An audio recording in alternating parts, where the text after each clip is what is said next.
I have, for years, felt a vague obligation to read something by MFKFisher.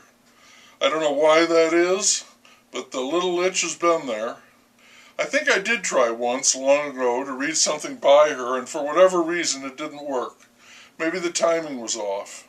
I decided to try once again, and I selected a volume she wrote in 1942, during the Second World War, How to Cook a Wolf.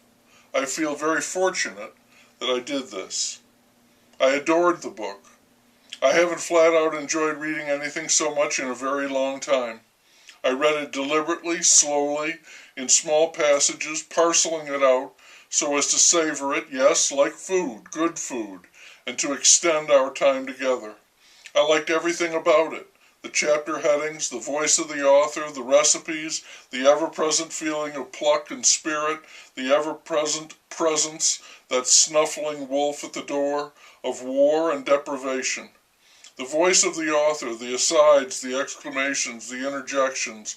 The book was published in 42, but she amended it after the war, so the book is filled with commentary on her commentary, a book within a book, a kernel and a germ.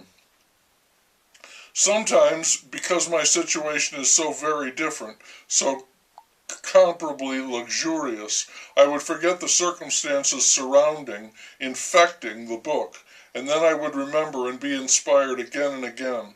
What a wonderful book, a kind of antidote, if such could exist, to the painted bird and the skin. I found that I was wishing that I owned it. I thought about going to look for it, but didn't. Reading it was going to be enough for me. Reading it, I repeat, was so like the experience of eating food, her niche, her subject matter, of course.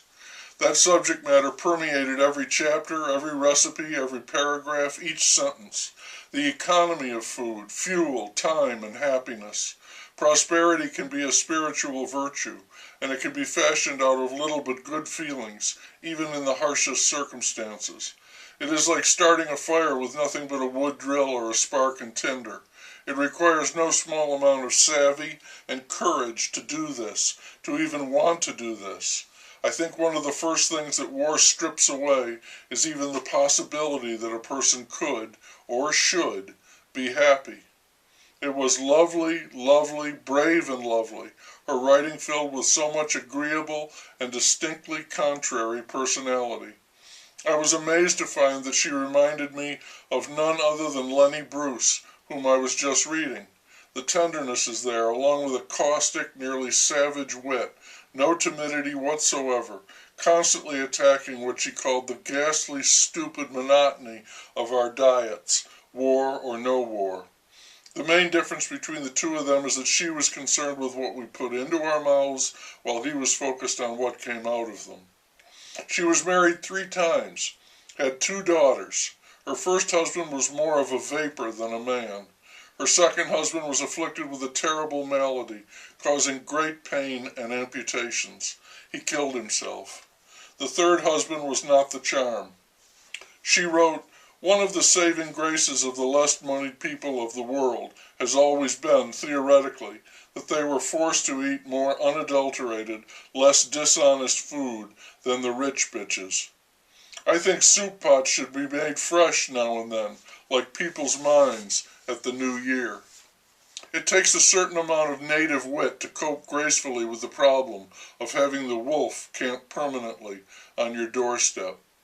And in spite of this, what seems an inborn and growing hunger for decent bread, we continue everywhere to buy the packaged monstrosities that lie, all sliced and tasteless, on the bread counters of the nation, and then spend money and more money on pills containing the vitamins that have been removed at great cost from the wheat.